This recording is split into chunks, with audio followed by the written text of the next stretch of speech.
Before this ever turned into a viral moment involving Druski, Erika, Kirk, and even reactions from people like Elon Musk, the foundation of the entire situation was already there. Because what people saw as a sudden controversy was actually the result of a system that had been building toward this kind of moment for years.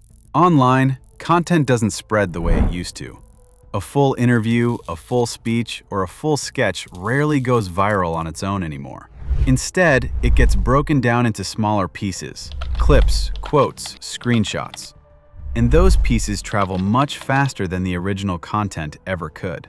That creates a gap between what was said and how it's received. Especially when it comes to topics that are already sensitive, politics, religion, identity.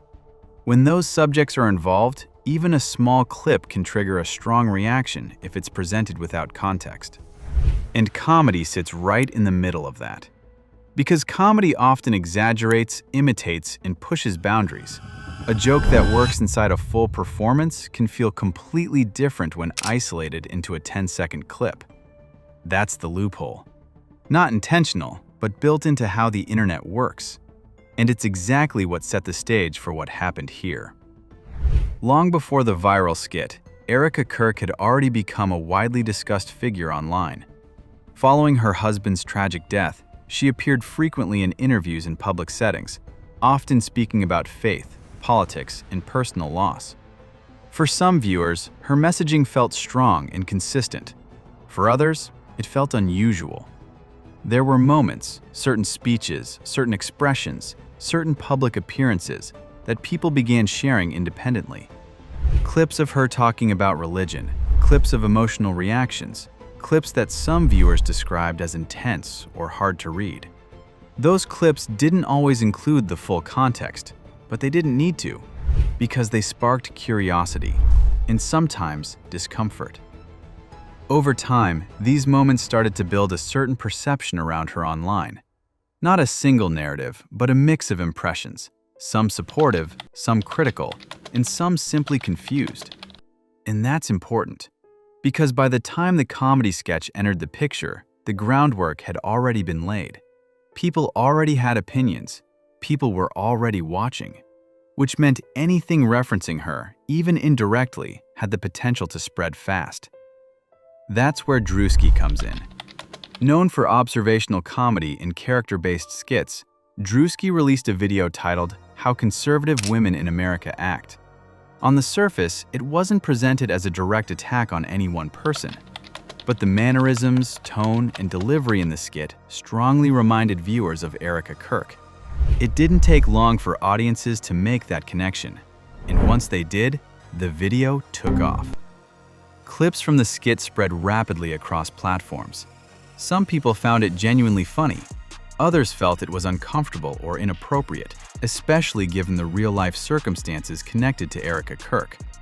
But what made this moment different wasn't just the joke itself, it was the timing.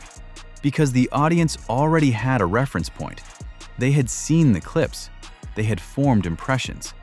So when Druski exaggerated those traits for comedic effect, it clicked immediately.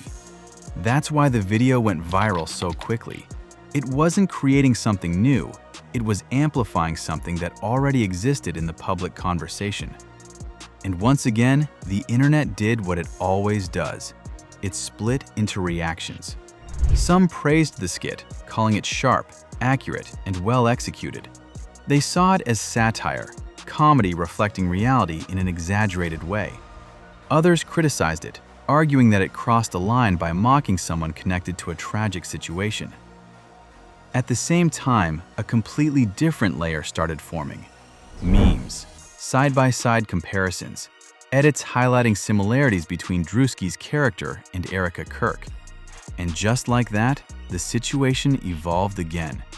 Because now, it wasn't just about whether the joke was appropriate, it was about how entertaining it was, how shareable it was, and how easily it could be turned into content. That's when the discussion started drifting further away from the original context. People weren't just watching the skit anymore. They were watching reactions to the skit. They were sharing memes about the skit. They were forming opinions based on clips of reactions to other people's opinions. At this stage, the narrative becomes layered. Some people are talking about the original situation. Some are talking about the comedy. Others are just engaging with the viral trend. And all of it blends together into one continuous stream of content. The situation gained even more visibility when public figures began reacting to it.